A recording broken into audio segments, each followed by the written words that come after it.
आज बात करेंगे दिल्ली की जहरीली होती हवा की और ग्रैप 3 यानी ग्रेडेड रिस्पॉन्स एक्शन प्लान के तीसरी चरण को लेकर जो विवाद, आरोप और असमंजस बना हुआ है उसकी। AQI लगातार 400 के पार जाने के बाद भी सख्त कदम क्यों नहीं उठाए जा रहे हैं, चलिए समझते हैं पूरी कहानी को विस्तार से। नमस्कार, मेरा नाम है हर्षवर्धन सिंह और आप देख रहे हैं दी एज। नवंबर 2025 की शुरुआत में दिल्ली NCR की हवा काफ़ी खराब हुई। कई बार AQI 390 और 400 के आसपास पहुंच गया, जो सख्त और गंभीर श्रेणी में आता है। इस स्तर पर हवा हर किसी के लिए बेहद खतरनाक हो जाती है, खासकर बच्चों, बुजुर्गों और बीमार लोगों के लिए। लेकिन फिर सवाल ये उठता है कि सुप्रीम कोर्ट के आदेश के बावजूद और पिछले साल के अनुभव से ग्रैप 3 जैसे कड़ी रोक क्यों नहीं लगाई जा रही है। पहले आपको बता देते हैं कि ग्रैप 3 आखिर है क्या। तो ग्रैप एक लेवल आधारित प्लान है जो दिल्ली में प्रदूषण बढ़ने पर सख्त कदम उठाता है, जिसकी स्टेज 1 और स्टेज 2 में हल्की और मध्यम रोकथाम होती है। स्टेज 3 में भारी पाबंदियां लगती हैं, जैसे निर्माण बंद हो जाते हैं, पुरानी गाड़ियों पर रोक लग जाती है और स्कूल को हाइब्रिड मोड में जाना पड़ता है।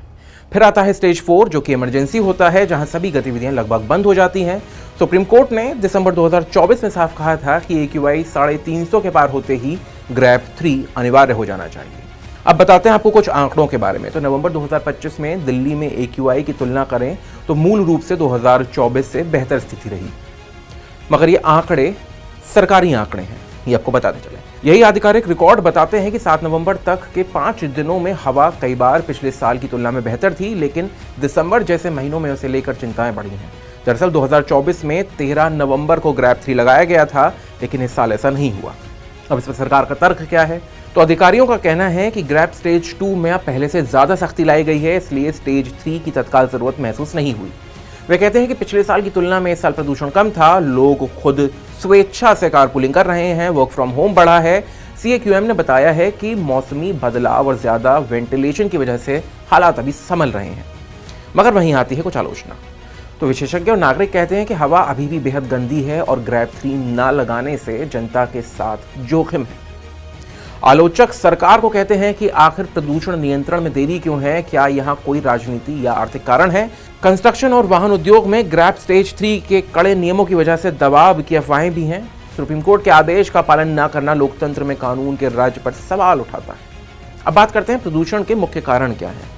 तो पड़ोसी राज्य पंजाब, हरियाणा में पराली जलाना अभी भी एक कारण है, हालांकि इस बार उसका प्रतिशत बेहद कम रहा है। दिल्ली में वाहनों की संख्या, जो कि एक सबसे बड़ा कारण है, पुरानी गाड़ियां, निर्माण कार्य और सड़कों पर धूल बढ़ती जा रही है। घरेलू कोयला और लकड़ी के चूल्हे भी धुएं में प्रदूषण को बढ़ाते हैं। क्या किया जा रहा है? तो सड़कों में नियमित सफाई हो रही है, डस्ट कंट्रोल, वाटर स्प्रिंकलर लगातार चल रहे हैं, बड़ी बिल्डिंग में एंटी स्मोक गन लगाई गई है, निजी कार्यालयों में स्टेगर्ड टाइमिंग और वर्क फ्रॉम होम को प्रोत्साहित किया जा रहा है, सार्वजनिक परिवहन को बढ़ावा दिया जा रहा है। तो दिल्ली की हवा हर साल की तरह खराब होती जा रही है, लेकिन ग्रैप 3 के ना लागू होने से प्रदूषण नियंत्रण कमजोर पड़ सकता है। सरकार हर बार सुधार की बात करती है, पर कार्रवाई में देरी जनता के लिए जोखिम पैदा कर सकती है। आपका क्या मानना है? क्या ग्रैप स्टेज 3 अभी तक लग जाना चाहिए था? आप अपनी राय हमें कमेंट बॉक्स में बता सकते हैं। ये वीडियो कैसा लगा आप ये भी हमें बता सकते हैं। अगर अच्छा लगा हो तो इसे लाइक करें, अपनों के साथ शेयर करें और ऐसे ही वीडियोस को लगातार देखते रहने के लिए दी एज को फॉलो और सब्सक्राइब करना ना भूलें।